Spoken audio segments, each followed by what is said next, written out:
think that they definitely play a role within our conference this year. Playing against other teams and doing the scouting report and looking at their style of play. I mean, it's just one of those things like, oh man, there's opportunity to play that. I kind of like it. I kind of like it. So I think that's definitely something that I noticed this year. A lot of our transfers stay within the conference as opposed to other conferences. People kind of transfer out. Did you sense any hesitation from him over the idea that he has to then face his old team? Some people love that. Some people think that's awkward. JJ? Yeah. I think JJ's situation is different because, Coach Bray has stepped down and they were bringing in a new coaching staff. And so I think his was different. I know, just a little bit, even with Joe, I think that was, that's always a struggle. It's hard, him being an upstate person too. So I think that was a struggle. Coach, when you follow somebody like you have, and they've set a culture, and you come in now, how tough is it to walk a fine line between that culture and putting your own stamp on a program? Does that make sense? Yeah, absolutely. I think depending on how long you've been there. For me, I played part of it, coached.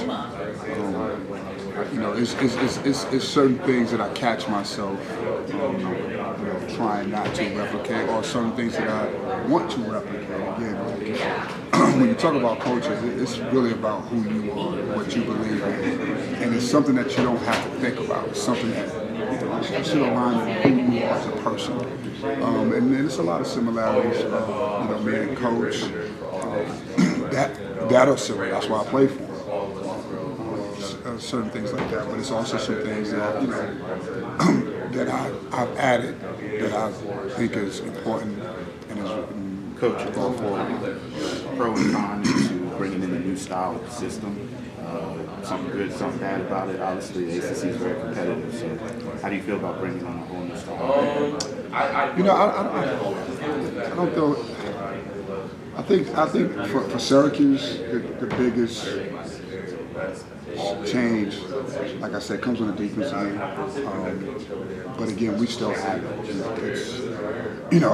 I feel like I'm denouncing the zone, but I'm not. We just gonna have some flexibility.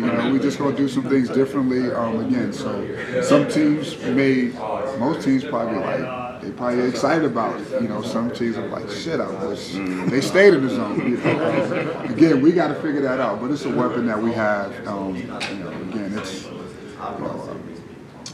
something that that I have in the toolbox. Everybody, you want to be prepared. You got different defenses, different offenses, all that stuff. And I think that we have ability to have a really effective one, and I know I can count on. I know I can get these guys to do that. It's exciting. What's the biggest difference between you and Jim Boehiem? Oh, it's a lot of things.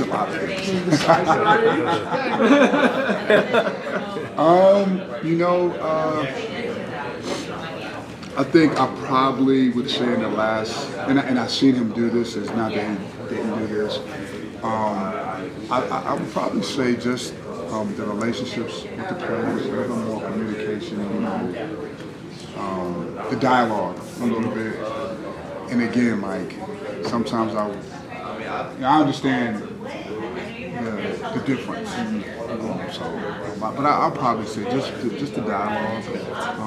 Me and Coach, and obviously, I would love to replicate his record and his wins and his accomplishments. So, but I would just say from that aspect, just the dialogue with the players a little bit more.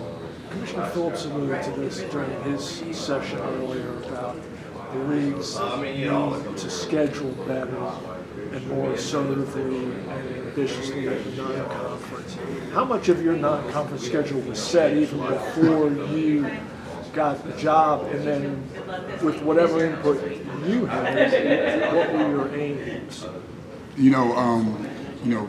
I do believe that that's what we have to do now is challenge. I think that's a push in college athletics, basketball, football, with everything. I think you have to kind of challenge. I inherited a schedule. I would have liked to challenge. I would have definitely challenged. But this schedule that I have right now is Keeps me up at night. Not that it wouldn't any other year, but no, I think you got to have a balance. You got to have a balance. I think in the beginning of the year, and everyone has a different philosophy, but you got to challenge yourself. But you know, I mean, we go out, we come right out the gate being challenged, like from game one to the end of the season. So,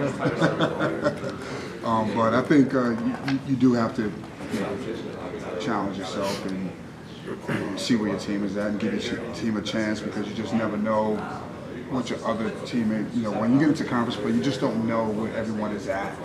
And then it's almost like you don't even really move the needle, depending once you start conference play. Right. Once the narrative is set, right, for your league and your team. Right. I mean, you may, you know, so you may get a couple of movements here and there, but not much.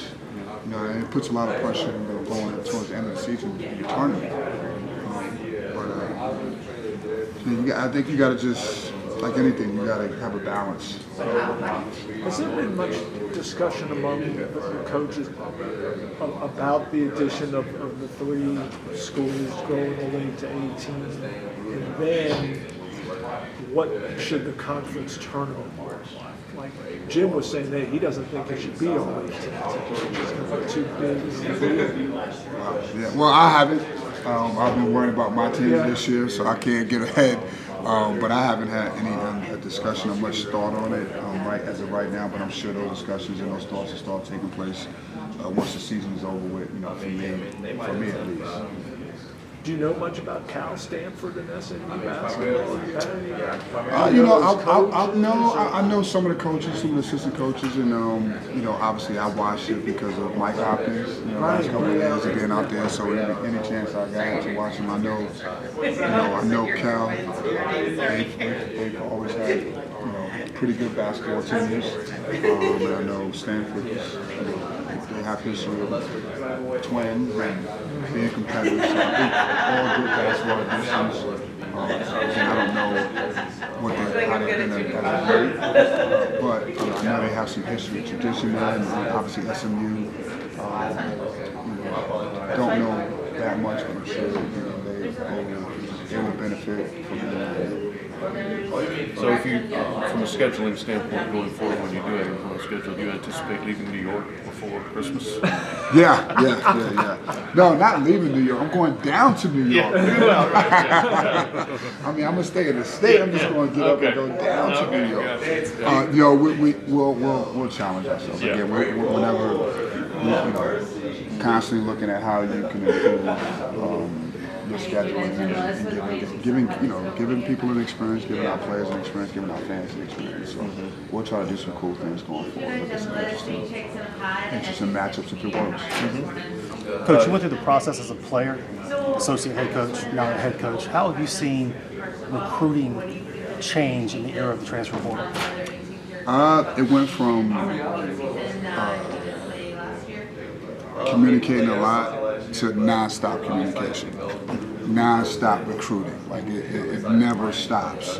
It's always happening. You know, all year. It's just no downtime. You know, I feel like, you know, when we first started, you know, like those recruiting periods. You know, you still recruited all season long. Don't get me wrong, but you know, you kind of had a little break every now and then. Now, you know, you're going out in April, then you're going out in June. You know, now you know, so now it's pretty much all year where you're out.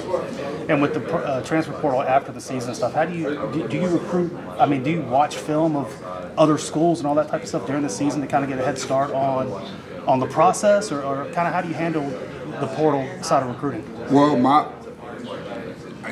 I can't focus on other schools during the season. I'm just focusing on our guys and our school. But I think once the portal ends and once the portal opens up, once the portal opens up, I think you got to figure out your roster first, figure out who's staying, who's leaving, and then I think you move accordingly. You know, I don't try to get like a head start. You know, it's just, you know, when the portal is there. And, you know, I think the biggest thing is figuring out your roster first before you do anything.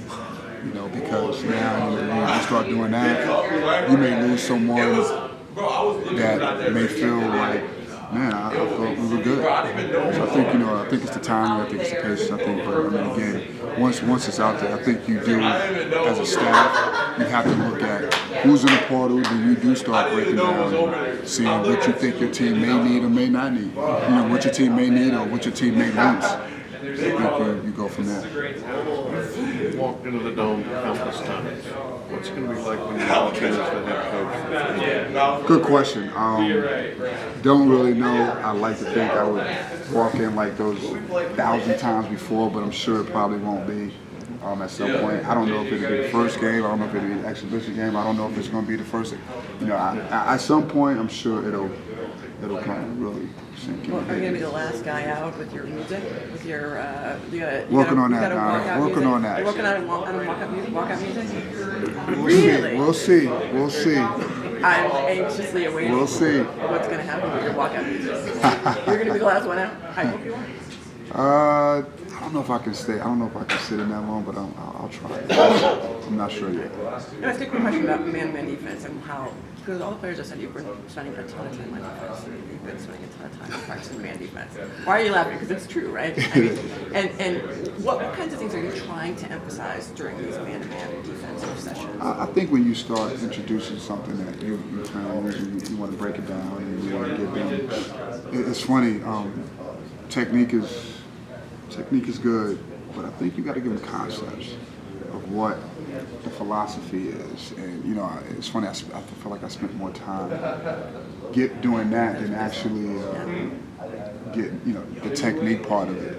Because I think if they got the concept and they understand it, because defense, and especially man-to-man, it's fast. Man. You got to make decisions quick and fast, and it's not always going to be perfect. So if they have the concept and the philosophy, at least for me, I feel like that'll kind of correct itself and go from there. Let me ask you why you determined you're going to switch to man. Is it because teams were taking 43s a game against your zone defense? Is it because you have more athletic players who you think will be able to move better and be able to cover better in man? Or is it a combination of all these kinds of things? I think it's me. Yeah. Me as a coach, me and how I see the game. Yeah. Like to play it, and a lot of it sometimes is that's the first and foremost. And the second thing is I knew what my roster was coming back, and I said, I think we can utilize it. I think it could benefit us, and I think again to be able to get more guys involved, and be able to switch things up and change things. But I just think this group with the athleticism and the length that we had, this was the perfect group to start it with. Now, how that works out is still yet to be determined, but they got the right makeup to do it. You have a 7'4" guy and another 7'1" guy, right? I mean, I don't know how tall he is, but he's tall. Yeah. So, I mean, are you going to play? Those guys seem to be more oriented towards the defense, right? Are you going to leave him 7'4", or would the personnel dictate to a certain extent what kind of defense you might play? I think sometimes the personnel would dictate, for some of our bigs. Yeah. But the one thing I like about all of our big guys is that they all are mobile, and they can move. And I think the way we want to play, I think we'll be able to. They can help the way we want to play again. But I think everything is game to game. We have guys that are mobile, then we have guys that are really mobile, like guards. So we have the luxury to be able to kind of switch it up. We have some physicality in that position. So, Adrian, the ACC, all the new guys who hired are minority coaches. The ACC has 9 minority coaches, by far the most of any of the power leagues. That's got to be a good trend for these guys to see people who they recognize as their coach. I mean, I think it's amazing. Again, obviously I feel like everything is changing, and I think, like you said, what the ACC, our league has done, I think it puts it at the forefront of embracing and giving people opportunity, and not only because of the color, but just because these guys are qualified. These guys are good coaches, And so it's an exciting time, and I think it does help for our student athletes to see different things. Yeah. And then obviously, what it has been to see change and see someone of their color being in a position of leadership is a plus. It's a plus. Do you remember leading up to your first game as a player versus leading up to your first game as a coach? Well, I know leading up to my first game as a player, I didn't get much sleep, so I'm assuming I probably won't get much sleep as a coach. Probably won't get no sleep as a coach. But as a player, I was excited to go out there and play well. I think as a coach, you just want your team to play well and be prepared for every situation. So I think that probably takes another hour of sleep away. And then you have to tell your players, like, show them your highlights, like this is how you're supposed to do it. No, every time they see my highlights, they laugh at me, man.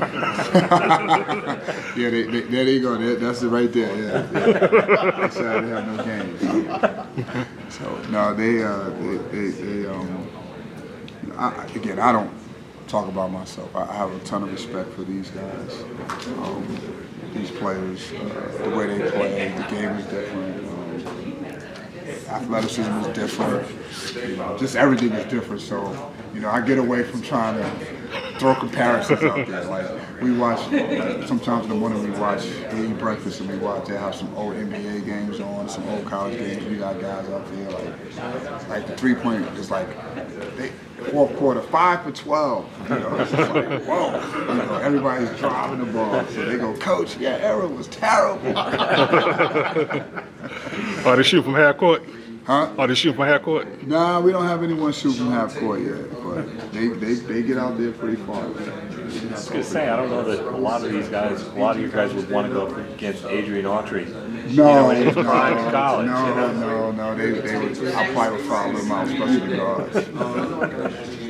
They're not used to playing around the basket. As much as Jim was revered there, as much success as he's had, do you get a